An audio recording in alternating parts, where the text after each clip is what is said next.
Hello students, welcome to NGM Education. This is Geography plus 2 Arts Geography CHSC course.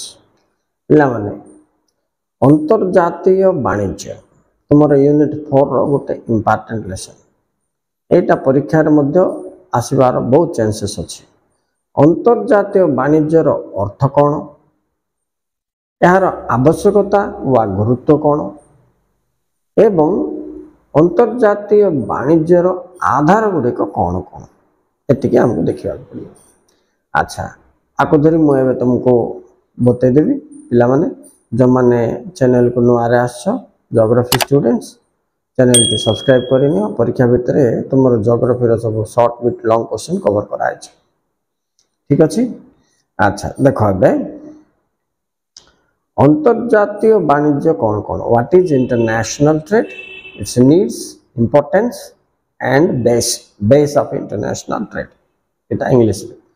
अच्छा तो अंतर्जातीय वाणिज्य कहले देश देश मध्य होथवा वाणिज्य को द्रव्यर किना बिका को आमदानी रप्तानी को अंतर्जातीय वाणिज्य कहा जाए। क्रॉस बॉर्डर ट्रेड इटा बोले देशर सीमा बाहर वाणिज्य हुए, देश देश भितर जो वाणिज्य हुए ताहाको अंतर्जातीय वाणिज्य बोली कहा जाए, राइट। अच्छा आर आवश्यकता कौन बोले देख पिला माने आमर तो प्राकृतिक संबल बा संपद जोटा भी अच्छी पृथ्वी रे सबु देश रे सबु समान परिमाण रे ना, तेणु आमको जनक ऊपर गोटे देश अन्य देश ऊपर अन्य देश उपरे निर्भर करने को बाध्य। तेणु ये अंतर्जातीय वाणिज्य आरंभ है। उदाहरण देख एबे ऑयल जमती कि पेट्रोल डीजेल एगुड़ा सब साउथ अरब रे जो परिमाण रे होची इंडिया चाइना जापान रे ता होनी। तेणु से माने कौन करेंगे नियंटे आबारू तांकोठु किनिबा को सुविधा आंके निजे मैन्युफैक्चरिंग करिया पाई संबल नहीं। एमती केते गुडे परिस्थिति अंतर्जातीय वाणिज्यर एक नुआ अध्याय सृष्टि करछि।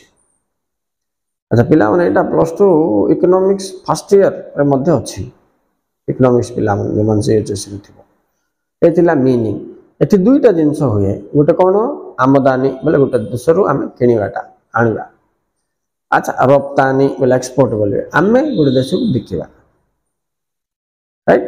आर आवश्यकता एथि अछि एथिरे उभय देश को लाभ अछि केमती उभय देशर वैदेशिक मुद्रा बढ़िबो, ता छड़ा उभय देश मध्य वाणिज्य संपर्क सहित अन्यान्य सांस्कृतिक तथा अन्यान्य अर्थनैतिक सहयोग वृद्धि पाइबो।